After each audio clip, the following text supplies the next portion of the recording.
Terminologies जो हैं उनको देखेंगे।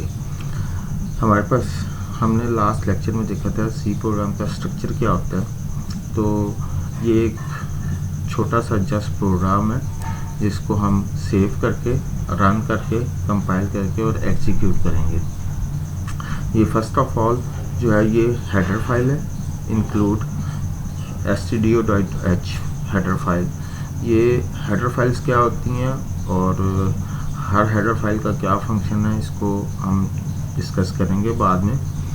इंक्लूड प्री प्रोसेसर डायरेक्टिव्स का क्या फंक्शन होता है और ये क्या परफॉर्म करता है। जैसे हमने देखा था कि सी के अंदर जो है सी का प्रोग्राम एटलीस्ट एक फंक्शन लास्ट में उसके अंदर होता है और वो फंक्शन जो है मेन फंक्शन होता है। विदाउट मेन फंक्शन सी का प्रोग्राम जो है वो एग्जीक्यूट नहीं हो सकता। तो ये एक सी का प्रोग्राम है जिसके अंदर हमने मेन का फंक्शन जो है वो यूज़ किया हुआ है। इसके अंदर हमने क्लियर स्क्रीन का फंक्शन यूज़ किया है। क्लियर स्क्रीन जो है वो स्क्रीन क्लियर करेगी जब प्रोग्राम एग्जीक्यूट होता है। अगर कोई प्रीवियस कोई आउटपुट है तो उसको क्लियर कर देगा। इसी तरह प्रिंट एफ फंक्शन है, ये जस्ट स्क्रीन के ऊपर एक मैसेज प्रिंट करेगा।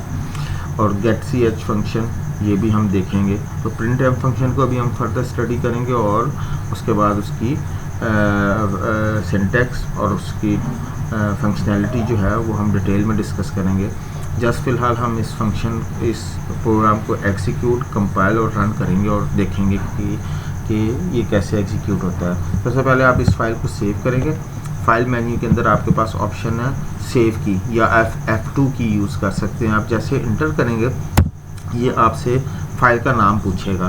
बाय डिफ़ॉल्ट इस फाइल की एक्सटेंशन जो है वो CPP होती है क्योंकि टर्बो सी का एडिटर जो है वो C++ का एडिटर है जो कि C++ फाइल को सपोर्ट करता है। बट आप यहाँ पे इसकी एक्सटेंशन जो है फाइल की .c रखेंगे और उसके बाद यहाँ पे आप फाइल का नाम रखेंगे। लेट्स से मैं यहाँ पे फाइल का नाम टेस्ट रख देता हूँ। ये test.c जो है ये फाइल का नाम है। आप इसको सेव करेंगे। जैसे ही आप इस फाइल को सेव करेंगे तो उसका नाम जो है वो आपको यहाँ पे विजिबल टॉप पे नज़र आ रहा होगा test.c। अगर इस फाइल को सेव करने के बाद अगर हम देखें तो इस फाइल के जो फोल्डर्स हैं ये बिन फोल्डर के अंदर अगर हम जाते हैं और यहाँ पे हम इस फाइल को देखते हैं तो इस फाइल टेस्ट नाम की फाइल जो है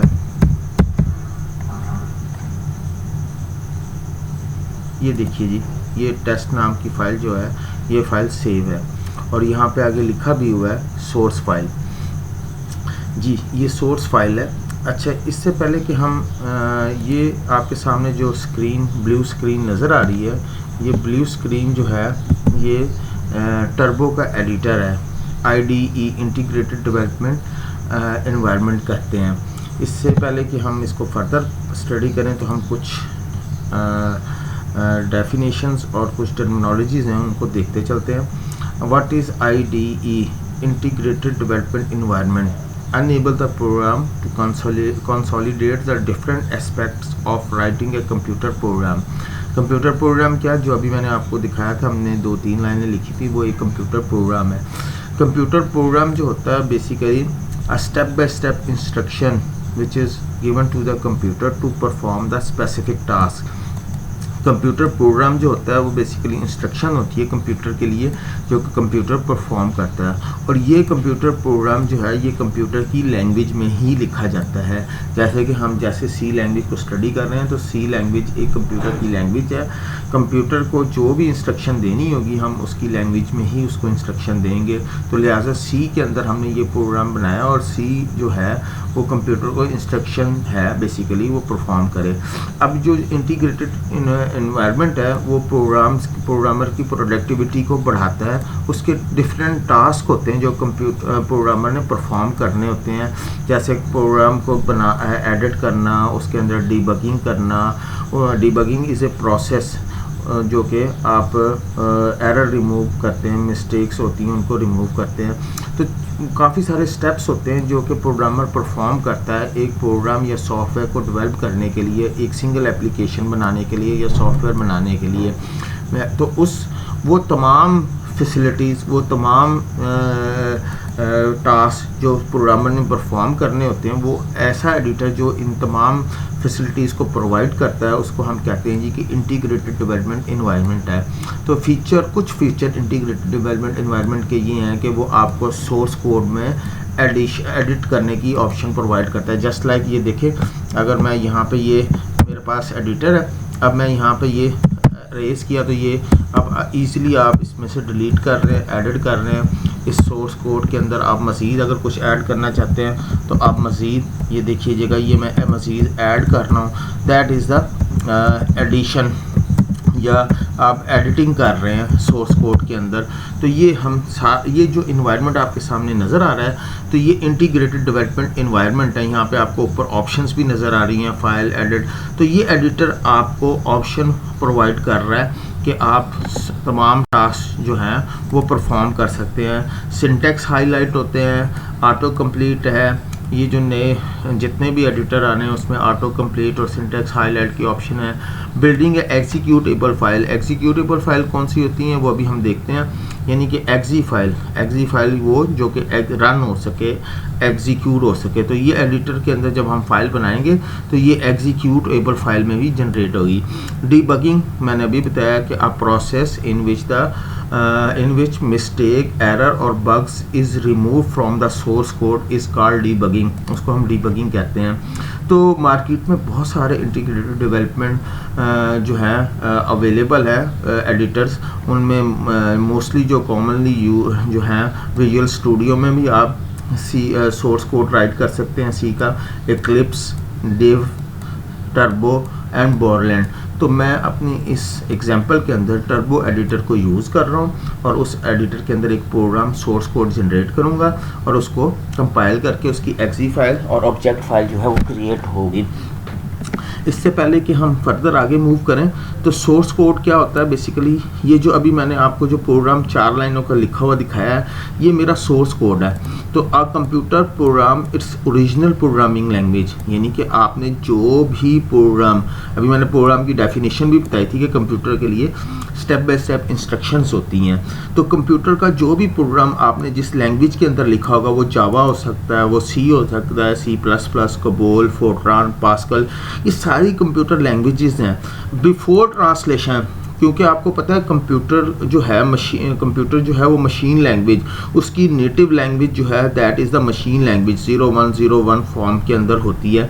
कंप्यूटर उस लैंग्वेज को ही अंडरस्टैंड कर सकता है। हाई लेवल लैंग्वेज के प्रोग्राम जो होता है उसको ट्रांसलेट करने की ज़रूरत पड़ती है और वो मुख्तलिफ ट्रांसलेटर होते हैं जो इसको परफॉर्म करते हैं। तो कंप्यूटर ओरिजिनल प्रोग्रामिंग लैंग्वेजेस जो है आपकी, वो ट्रांसलेट होने से पहले जो, यानी कि ट्रांसलेट से मीन कि ऑब्जेक्ट कोड से पहले, यानी कि कंपाइलर ने उसको ट्रांसलेट नहीं किया होता, उसको हम कहते हैं कि ये सोर्स कोड है। जब वो प्रोग्राम ट्रांसलेट हो जाता है, ट्रांसलेटर कंप्यूटर के प्रोग्राम होते हैं जिसे हम ट्रांसलेटर कहते हैं। ट्रांसलेटर जो है वो आपके पास कंपाइलर है, इंटरप्रेटर है और असेंबलर है। ये 3 तरह के ट्रांसलेटर होते हैं। ये तीनों ट्रांसलेटर जो कंप्यूटर के प्रोग्राम है, इनकी फंक्शन ये होता है कि ये सोर्स कोड को ऑब्जेक्ट कोड में कन्वर्ट करते हैं। सोर्स कोड को ऑब्जेक्ट कोड में क्यों कन्वर्ट किया जाता है? क्योंकि सोर्स कोड जो इंग्लिश लैंग्वेज में या हाई लेवल लैंग्वेज में लिखा होता है वो कंप्यूटर डायरेक्टली अंडरस्टैंड नहीं कर सकता, लिहाजा उसको कंपाइलर या इंटरप्रेटर या असेंबलर जो है वो ट्रांसलेट करते हैं किसके अंदर, मशीन लैंग्वेज के अंदर।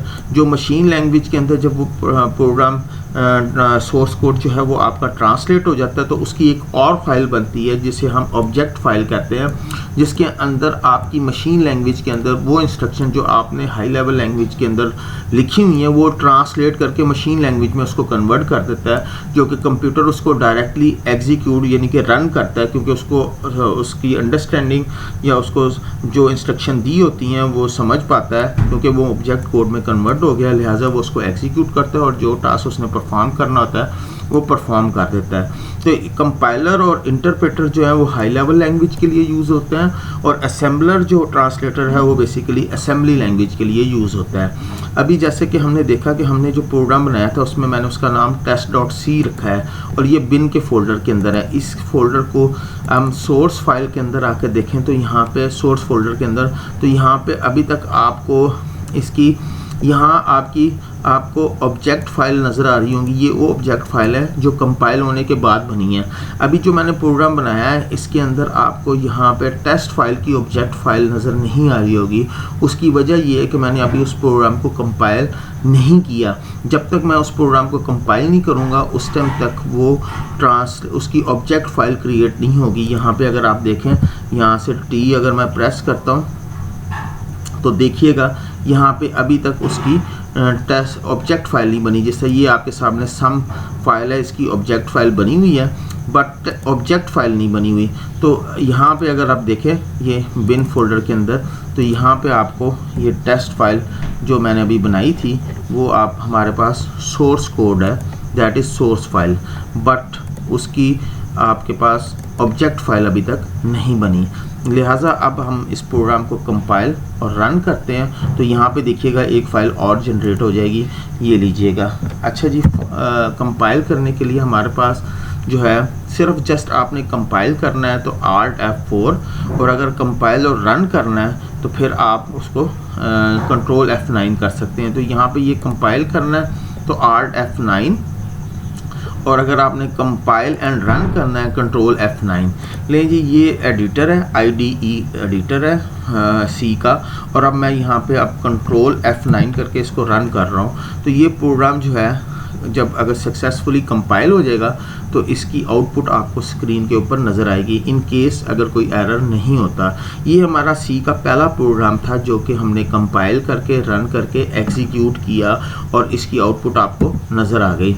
अच्छा जी, अभी जैसे मैं अभी डिस्कस करके हटा था कि यहाँ पे जो है टेस्ट फाइल की जो है ऑब्जेक्ट फाइल क्रिएट होनी चाहिए। तो ये देखिएगा जी, टेस्ट फाइल जो है उसकी ऑब्जेक्ट फाइल भी जो है वो क्रिएट हो गई। तो इस तरह हमने देखा कि जैसे ही प्रोग्राम जो है कंपाइल हो जाता है तो उसकी ऑब्जेक्ट फाइल हमेशा जो है उसके साथ क्रिएट हो जाती है। ये वो ऑब्जेक्ट फाइल है जो कि कंप्यूटर अंडरस्टैंड करता है और रन करता है। अगर आप इस फाइल को ओपन करेंगे तो इसके अंदर आपके पास मशीन लैंग्वेज के अंदर मशीन कोड नज़र आ रहा होगा। इसी के अंदर हम हेडर फाइल का तस्करा कर रहे हैं बार बार। तो इंक्लूड का फोल्डर अगर आप देखेंगे तो यहाँ पे आपको ये तमाम हेडर फाइलें अवेलेबल होंगी।